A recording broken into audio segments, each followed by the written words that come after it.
Hi there, I'm John and welcome back to my YouTube channel. And if you're new here, welcome. I'm John from Nigeria, and on this channel I review books. We do the occasional singular book reviews, book tags, book hauls, everything bookish here. And if you're also a fan of written review, I write for the website Life on Books. I'll put it up here so you can check that out if you like essay length written reviews. So for today, I'll be doing the annual 25 for 25 book tag. It's kind of a tag, but I would not say it's a tag. I would just say it's a thing. We do it every year from 21 in 2021, 22 in 2022, like that. I've been doing this for I think 4 years now. This is probably my fourth year. I did it 2021, 2022, 2023. I did it last year and I did it this year. And so I think before I compiled my list for this year, I checked last year and checked to see how many of the books I managed to read, and it's frankly very disappointing. I think I'm not with my phone. My phone is what I'm using to film,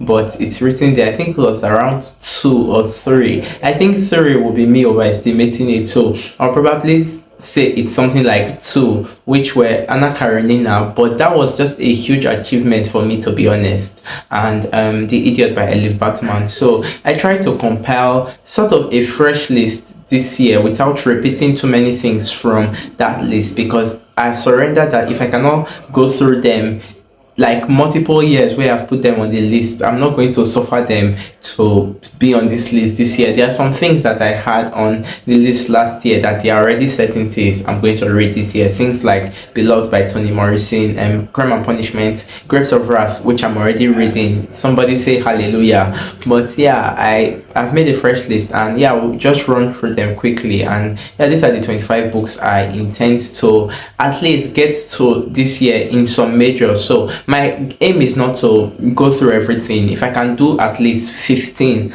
out of the 25, I'll count that as a huge win. Even let's say 12, 13, I'll count that as a huge win. So yeah, let's run through them. First book I have on here is The Testament by Margaret Atwood, and this is the sequel to The Handmaid's Tale. And we know how I feel about The Handmaid's Tale, that I've talked about it so much on this channel, and how it's the reason why I write today. It's one of the biggest reasons, and I'm currently rereading it at the moment so I can prepare for this one, because it was 2 years ago, almost 2 years ago, I read The Handmaid's Tale. Actually, almost 3 years ago, to be fair. So yeah, I'm reading that for preparation, and this is going to be a definite one that we'll get to this year.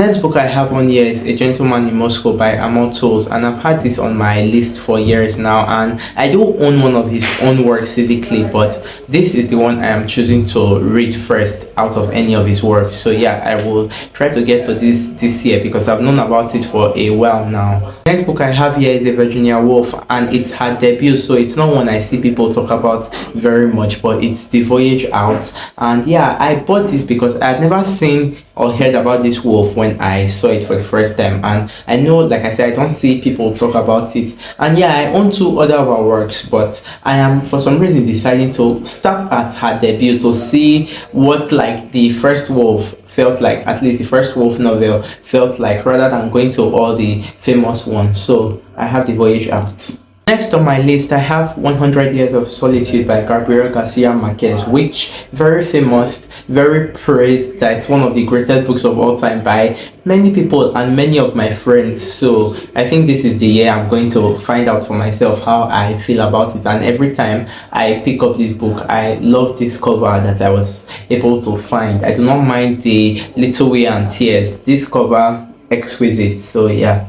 Next book I put on here is Invisible Man by Ralph Ellison, and yeah, this is a classic, sort of a classic work of black literature also, and I really want to read it because I know it's very, very acclaimed. And when I initially bought this book, it looked white, like actually white at the front. I know it still looks white, but it has been stained a lot, and not that I pick it out, I always left it in my shelf, but dust as you expect. But yeah, it's a chunky one sort of, so I'm looking to get to it this year. If you were here for last year's video, you recognize this one, and it's The Shining by Stephen King. And yeah, every year I try to read at least one King, but I have failed 2 years straight in a row now. and this year I'm intending to fix that. I know I've been saying Kojo every year, but then Kojo will be like a side one, but this will be the major king I want to get to because it's like his classic, and I want to read one of like his very classic older works. So The Shining. I have Slaughterhouse 5 by Kurt Vonnegut, and this I put on the list because of one of my friends on his Instagram. His name is Marcus, and he loves Vonnegut so much. He has read most of his works, if not all of it, and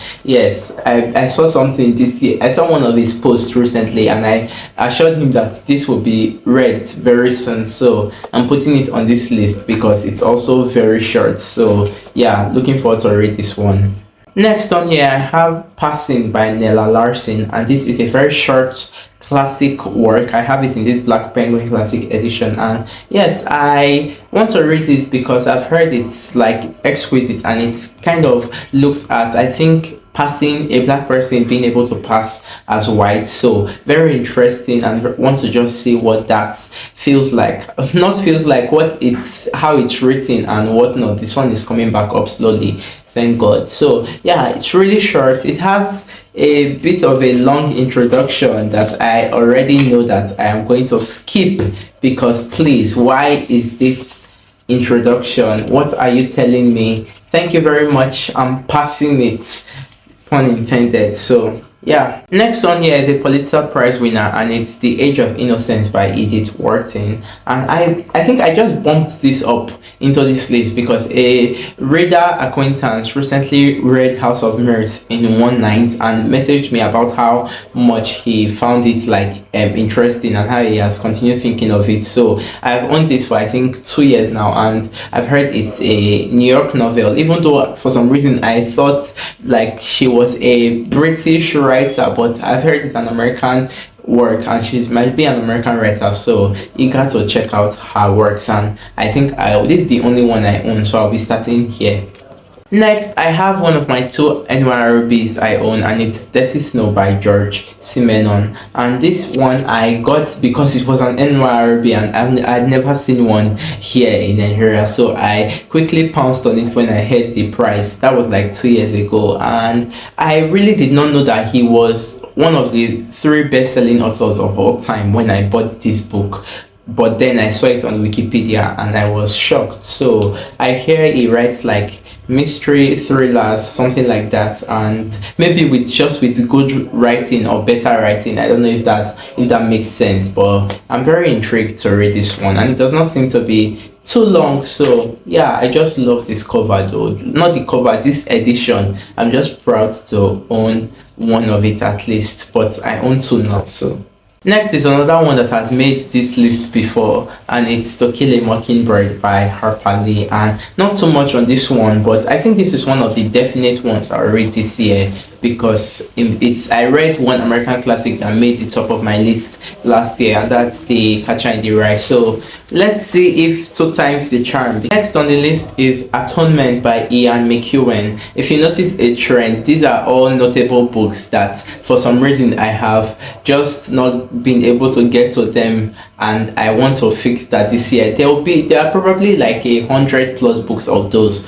on my TBR, but these are like, I chose 15 from my physical TBR. So Atonement is a big one, but I think this is one I want to commit to this year because it's making that New York Times 100 of the 21st century last year just bumped it high up on my want to read list, and I was very lucky to find a physical copy in the country. I think last year this was when I got it. So Atonement, I really want to read this book. Next one I put on the list, I want to read my second Hemingway, and it's The Sun Also Rises. Yeah, you guys know how I feel about The Old Man and the Sea. Really like it, and I own 3 other of his works, but I want my second one to be this one, which I don't know, a friend of mine did not really like it, but I know it's one. I don't know if this was the one that won him the Pulitzer Prize or something, but I just checked and it's The Old Man and the Sea that has the Pulitzer. But yeah, I've heard this one is very notable too, so yeah, I want to read this one.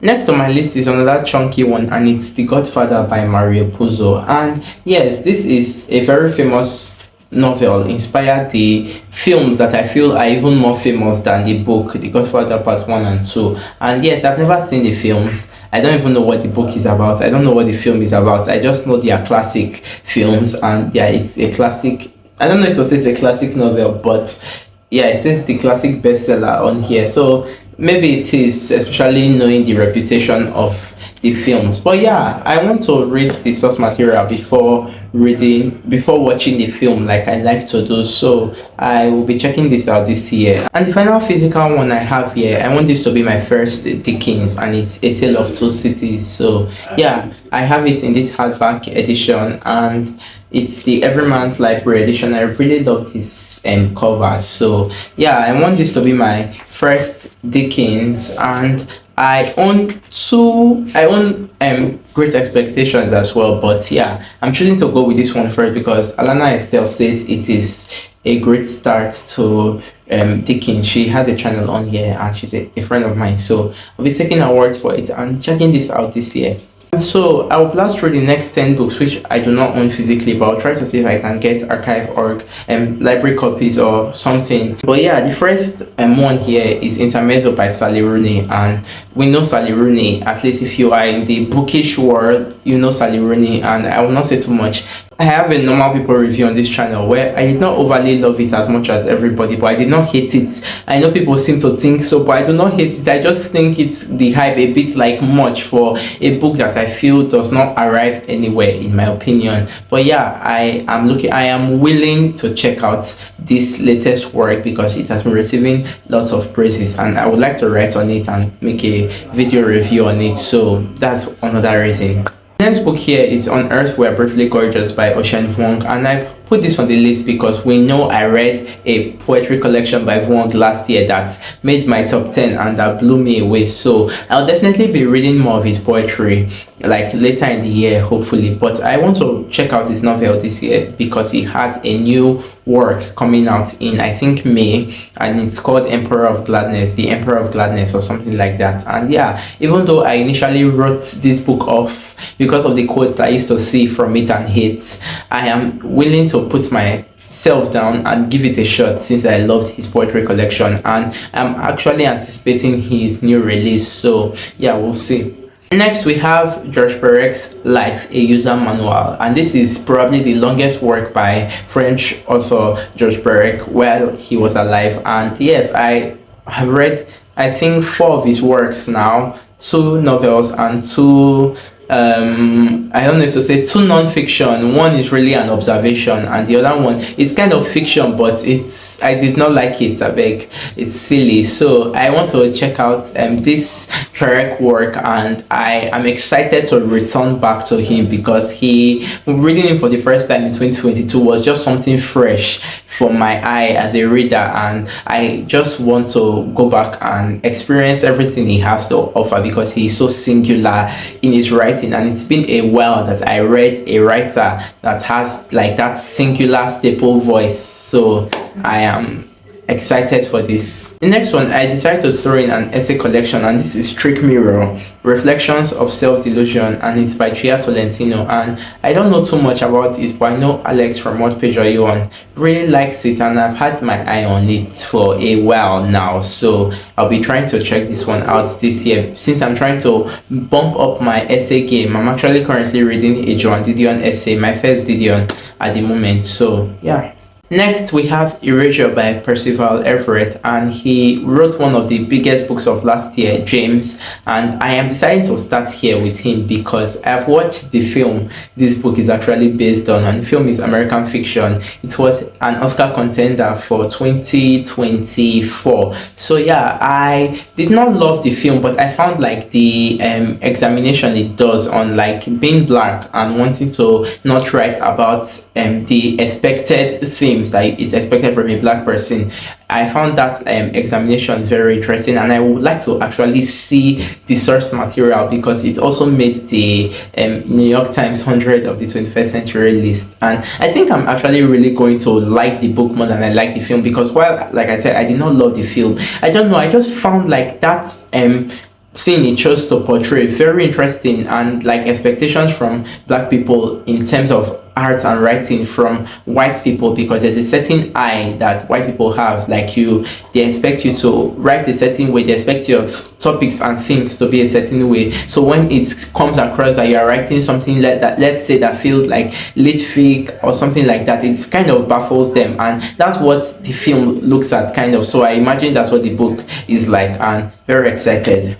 Next, we have another famous. The next two are famous from last year, like books that blew up last year. And the first one is All Falls by Miranda July. And I don't know too much about Miranda July, but I know this book is in the camp of the woman breaking down genre, and I love that is my favorite thing to read. I always feel seen somehow by them. So I am excited for this. I don't know anything about it. I don't need to. And the next one is Murder by Kaveh Akbar. And I did read a poetry collection by Akbar last year called Calling a Wolf, which I found quite interesting, and I liked most of it, yes. So I definitely want to try his fiction, because everybody who was anybody that I knew was raving about this book and the writing last year. So yes. Next one, I don't know if it's a memoir or an autobiography. I know it's kind of a memoir autobiography, but I don't know if it passes as fiction. But it's My Struggle, Book One by Karl Ove Knausgaard, if that's how you say his name. I'm sorry, but yeah, I'm very interested in this author and everything I've heard about this book series and just what he does, like with autofiction or autobiography. And I am so excited to read him, because everybody I know that has read him really likes his work. Next, I put Where Reasons End by Yeon Lee, because I found out about her from Alex Wapeja I think 2 years ago, and she has come out with books recently that a lot of people seem to like. I think she has gotten more into the mainstream, not largely, but I've been seeing more people talk about her. So I'm very glad to check out this one, because it's the one Alex read first. And yeah, it's, I know it looks at loss and grief, and I am very excited to read it, not because it looks at loss and grief, but yeah, just to taste her writing and whatnot. And my final pick on here is Her Side of the Story by Alba de Cespedes. And I think I saw this almost 2 years ago now, because Elena Ferrante had a foreword or an afterword in it, and I saw her name on like the blurb of it, so it made me very intrigued to like want to check it out. And so I requested an arc, and I was granted the arc by the publishers, and still I've not gotten to it. And I do not like to be the one who is getting to like forthcoming books that has already come very late. So I am going to check out this one this year. I know I almost started once, but it felt too long for the time, the space I was in mentally when I wanted to read it. So yeah, I'll be fixing that this year, especially given that the Ferrante recommendation makes me excited, as you know she was my number 2 last year and my only other 5-star read of 2024. So yes, very excited, and these are all the books I have on this list, and I will update you guys at the end of the year how this went and if I achieved anything with the list. But yeah, please let me know what your, let's say, major reading plans are for the year, any books you have like at the top of your list to read. And yeah, if you have read any of these and want to, you can let me know as well, and I will definitely see you in the next one. Bye.